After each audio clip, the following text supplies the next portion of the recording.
নমস্কার, আমি অ্যাস্ট্রোলজার মনীষা শাস্ত্রী বলছি। আমাদের রাশিচক্রে অর্থভাবটা কার কীরকম আছে সেটা কিন্তু জেনে নেওয়া দরকার। অনেক সময় দেখা যায় মানুষ প্রচুর পরিশ্রম করছে, কিন্তু সেভাবে সে অর্থ ইনকাম করতে পারছে না। মানে তার পরিশ্রম অনেক হয়ে যাচ্ছে, সেই তুলনায় যেভাবে সে পরিশ্রম করছে সেই তুলনায় যতটা তার দরকার সেই অনুযায়ী সে কিন্তু টাকা আনতে পারছে না। আবার অনেক সময় দেখা যাচ্ছে যদিও বা সে টাকা ইনকাম করছে, সেই টাকাটাও তাই সঞ্চয় করতে পারছে না, মানে আয়ের থেকে ব্যয় বেশি হয়ে যাচ্ছে। তখন স্বভাবতই মানুষের মন অনেক ভেঙে পড়ে, কেন এরকম হচ্ছে, মানে পরিশ্রম করছে অথচ সেইভাবে ইনকামটা হচ্ছে না। তা আমাদের রাশিচক্রটা দেখার খুব দরকার। রাশিচক্রে যদি অষ্টম ঘর খুব পীড়িত হয়ে যায়, অষ্টমপতি দুর্বল হয়ে যায়, অষ্টমপতি অশুভ নক্ষত্রে এসে যায়, তাহলে কিন্তু অর্থ আসার যে পরিশ্রম সেটা কিন্তু অনেক সময় কাজে লাগে না, বৃথা হয়ে যায়। অষ্টম ঘরে যদি কোনো দগ্ধ গ্রহ থাকে তাহলেও কিন্তু অর্থভাগ্যটা সংকটে পড়ে। তারপরেও যদি দেখা যায় চন্দ্র বা লগ্নে ষষ্ঠ, তৃতীয় আর দ্বাদশে যদি কোনো অশুভ গ্রহ থাকে তাহলে কিন্তু প্রথম বয়সে সে অর্থ ইনকাম করলো, কিন্তু মাঝ বয়সের পরে গিয়ে তার কিন্তু দুর্ভাগ্যযোগ সূচিত হয়।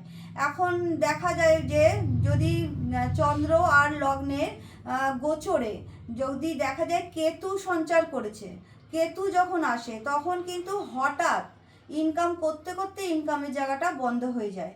তা এইগুলো কিন্তু আমাদের রাশিচক্র দেখে বোঝা যায় অর্থভাগ্যটা কেমন হবে। অনেক সময় অনেক ক্ষেত্রে দেখা যায় সে ইনকাম করলো, করার পরে হঠাৎ করে সে কিন্তু যে সঞ্চয় করেছিল হঠাৎ করে বিজনেসে লস খেয়ে গেল, বা এমন কোনো জায়গায় টাকা ইনভেস্ট করলো সেখান থেকে কিন্তু ভীষণ ভরাডুবি হয়ে গেল।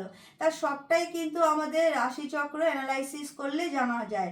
এবার যদি কারুর দ্বিতীয় আর অষ্টমে রবি চন্দ্র আর রবি শুক্র থাকে সেখানেও কিন্তু দেখা যায় হঠাৎ করেই দারিদ্রতা চলে আসে। তার অষ্টম ঘর যদি পাপপীড়িত হয়ে যায়, অশুভ নক্ষত্র এসে যায়, তাহলে কিন্তু সমস্যাটা কিন্তু চলেই আসে। যদি আমাদের ছকে ত্রিকোণপতি আর কেন্দ্রপতিরা সংযোগ স্থাপন করে তখন কিন্তু এটা আবার রাজযোগের কারক হয়ে যায়।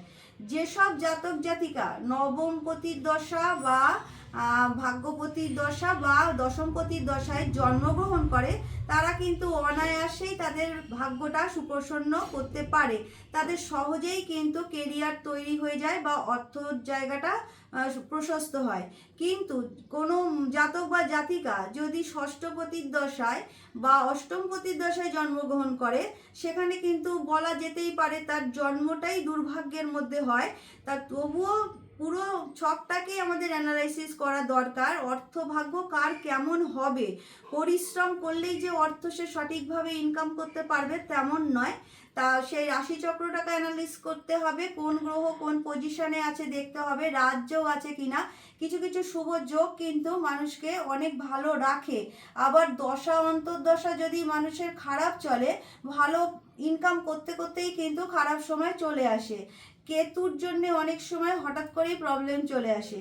কেতুর জন্য আমি একটি মন্ত্র বলে দিচ্ছি, ধুম ধুম ধুমাবতী ঠ ঠ।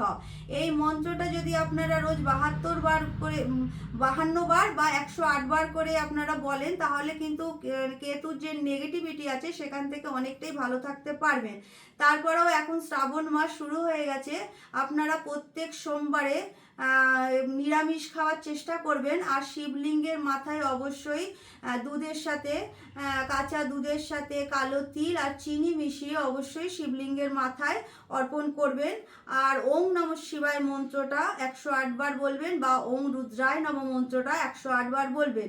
আর এই শ্রাবণ মাসে যদি আপনারা বাড়িতে পারদের শিবলিঙ্গ স্থাপনা করতে পারেন তাহলে কিন্তু বহু গুণ ফল লাভ করতে পারবেন। যাদের রাশিচক্রে অর্থভাগ্য খারাপ আছে, অর্থ সমস্যা হচ্ছে বা যে কোনো দিক থেকে শারীরিক সমস্যা হচ্ছে বা যে কোনো সমস্যার জন্য আপনারা যদি বাড়িতে পারদের শিবলিঙ্গ এই শ্রাবণ মাসে স্থাপনা করতে পারেন তাহলে কিন্তু অনেক সুফল পাবেন।